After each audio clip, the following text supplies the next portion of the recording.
ako na ba natin sa bangko? Pwede mo maano yan, sir? Oo, pwede maano yan. Hindi na ba maano to? Hindi na ba maayos nyo? Hindi na sir. Kahit magbayad na lang sa inyo dito. Makita natin ito yung signage, no parking, clamping zone, mabuhay din. Ang linaw. Nakit po ng signage na yan, ma'am. 23. Nakikita nyo naman siguro yan, ma'am. Parang kawan yun. Dito na kami kaya matulungan lang namin, no? Hindi dyan naman kami unattended, sir. Nakapwede makisuyo, sir. Ang gagawin sir? Kasi nilang gisnan, ang kinagisnan nilang dati, pwede tayo magparada. Kung saan saan?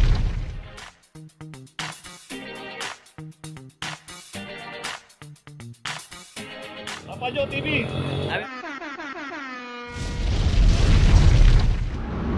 Location natin, Dapitan Street, corner Santander, in between ng Waning Street at Santander Street along Dapitan.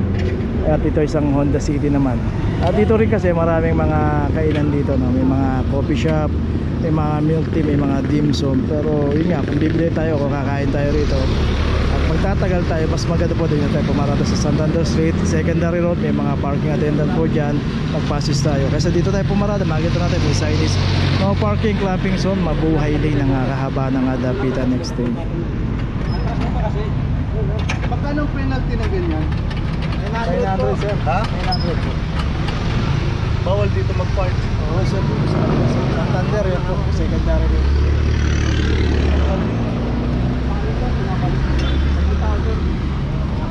$23.44. So si sir nagtanong lang, pero hindi po kanya yung sasakyan. Tanong na siya ng penalty. Okay, ito may notice na. Tuloy na po tayo. Location natin Maceda, corner Laon-Laan. At dito isang Toyota Camry 2334 at saka isang Hyundai Ion 2322 sa Hyundai. So dalawang sasakyan yung naklam dito. So dito bago natin iwanan yung sasakyan, secure po natin, huwag po natin lagay sa mga bawal, huwag po natin lagay sa mga mabuhay doon.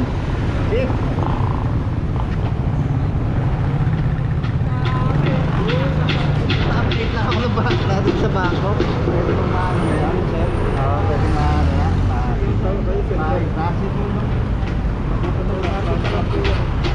Paano, Tigol? Kasi gawin nyo yung papel nyo sa salamin. Hindi na ba maano to? Hindi na ba maayos nyo? Hindi na sir. Kahit magbayad na lang sa inyo dito? Secure na lang yun sir. Paano matatanggal yun? Paano po mag-secure? Once na nabayaran nyo po sir, may pupunta naman po nyo na mag-a-unlock. Ay, kailan yun? Pag nabayaran po sir, itawag po agad yung phone namin. Ito na ba yan? Opo. Hindi ito sa akin. Doon po, nasa bintana niya. Pakidala na lang pulong niya. Hindi na matatanggal ngayon yun. Hindi na sir, marami tayo dito naman. Malas pa. Okay, so yun, dalawang sasakyan yung naklamp dito. Pares lang may notice yun. Tuloy na po tayo.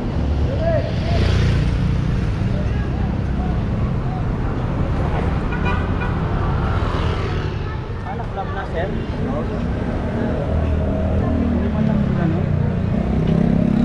Wala lang sir na ano? Nandito lang kami sir, hindi kami unattended sir. Nandito lang kami kaya matulungan lang namin, no? So ito yung naklamp dito, yung dalawa.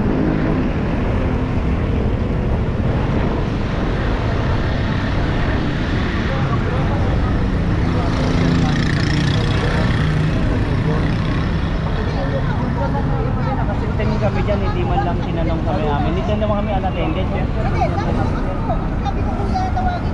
Yung papel, nakapwede makisuyo sir. Ang gagawin sir? Ang gagawin nga po? Nakapwede naman makisuyo. Ano? Ganito na lang ma'am. Tatanggalin siya. Bakit? Kaya nga po, bakit ko tatanggalin siya? Ngayon po, ka-illegal po tayo sir. Nag-uway late yung mas itong Maceda. Bawal po mag-iwan ng mga unattended na sasakyan dito. Hindi nga po nakikisuyo lang. Kaya nga po sir, bawal nga po.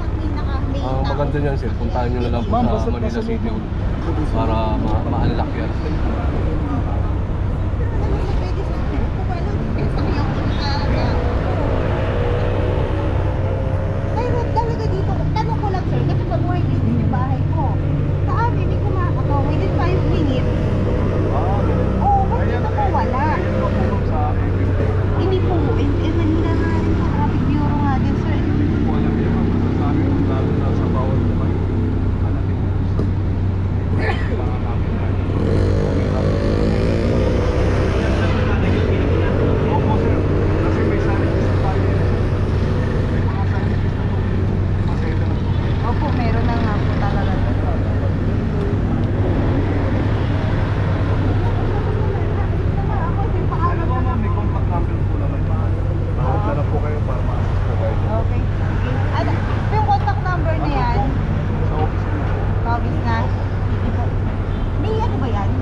maliwanag na po.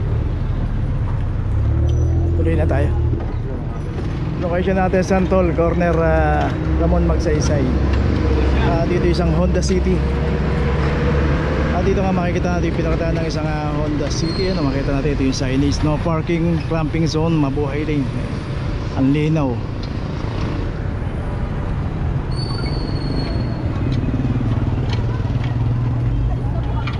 Ay, kuya, sige na. Kuya. Ma'am, ang laki-laki po ng signage na yan, ma'am. Ay, nakagano naman po. Bawal po tayo dyan. 2338. Kuya, sige na. Nagdala lang po ng labahan. May signage ma'am. Bawal po tayo dyan, ma'am. Nakakam na po. Ma'am, dapat po, nakikita nyo naman siguro yan, ma'am. Sige na po, parang awa nyo na. Pero kuya. Lin, Ramon Magsaysay saka Pinya. Pinagalingan natin. Mamatay niyo pa naman ako. Kuya, nagpapala po ng ano si ma'am. Sakit lang naman po eh. Wala pa pong 5 minutes yun, sir. Kuya, nagpapala po ng labahan si ma'am. Wala pa pong 5 minutes. Dapat po, nagbaba po ng labahan, iayos po. Wag po ibablock ang side po. Pag na-block niyo po yung side po, may violation na po yan. Okay lang naman po, hindi makana lang po. Magal po. Kaya lang, nabasal po yung lahat ng side po po kayo, ma'am. Kasi po ito sa sigurod po. Wala naman.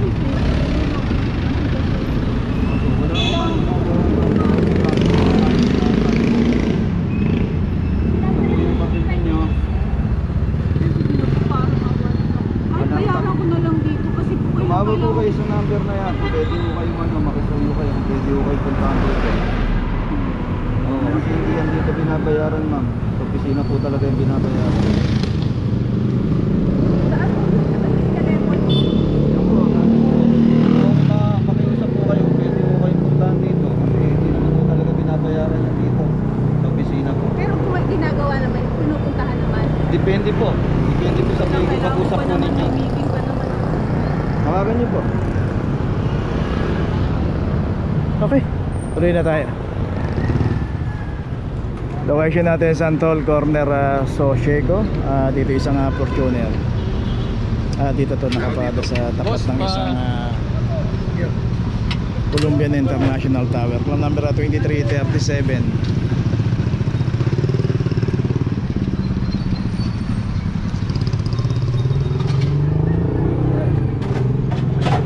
Okay, so punta natin. Meron pa rin ikaklam dito. Okay.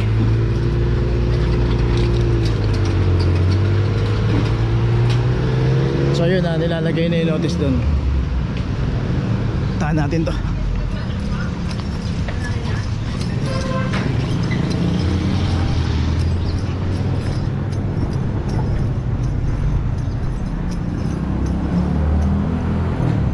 Ito, Socheco na tayo. Sa Honda City.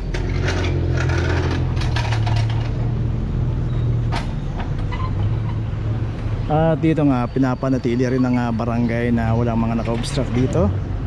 At dito makikita natin malalaki yung mga bahay rito. Ang lalaki ng mga garahe. So pag may naka-obstruct dito, mismong barangay mismo ang nagpapa-operate. 2320. Yung isa pa.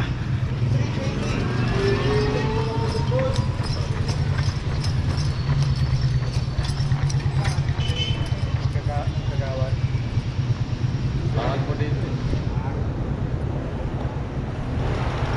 At saka yung isang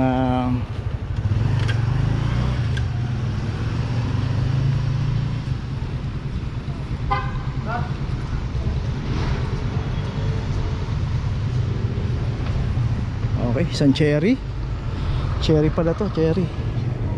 Ito meron na rin aklam 2342. So pangatlo na to, simula doon sa kanto ng Santol. At saka dito yung dalawa rito sa Socheco. So dito nga meron kasing isang condominium dito. Dito dati nung nag-ooperate, marami pong mga naka-obstruct dito. So ngayon nga medyo nalimitahan dahil nga panay-panay ang operation dito. Pero gano'n may naliligaw pa rin.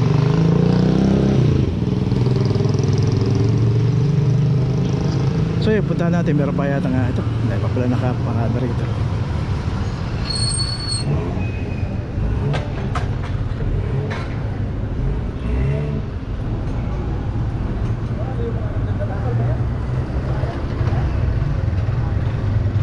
Okay, so the rest naman dito may driver nag-aalisan na rito. So may notice na yung mga naklam doon. Ito nga yung isang condominium dito. So yun, pwede naman pala silang pumarado doon sa loob. Dito kasi pag na-jempoan po yan, matik na. Okay, tuloy na tayo. Yotik lang batang Quiapo. Okay, yun natin Dapitan Street, corner Rosarito Street. Dito yung isang Toyota Corolla.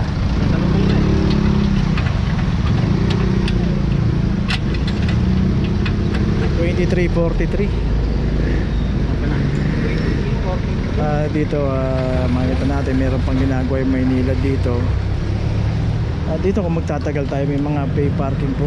Doon na lang tayo pumarada para hindi po tayo maabala. Kasi dito pagka nadaanan po tayo rito, lalo na pagka walang guardian saka may mga signage po rito yan, no parking clumping.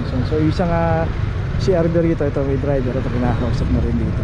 Paalisin nila sa pagkakabarada.